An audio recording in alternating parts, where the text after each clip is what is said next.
Lo voit Menegio. A dit travail moi a vu là ouais. Quand côté quand dit travail moi là.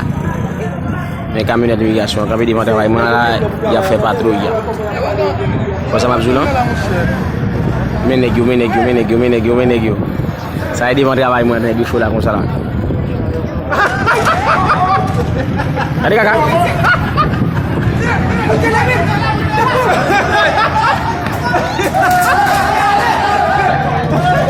Gadi.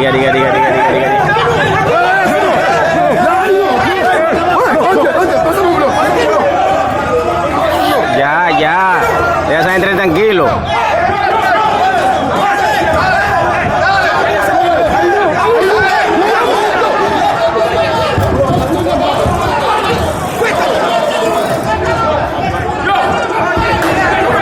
Va a pagar esta bulla ahí arriba, coño.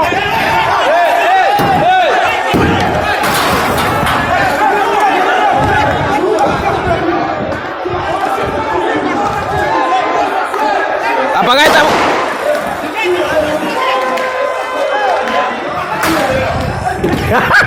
Negro fue el gallo diabo y mira esa morir la joya conmigo.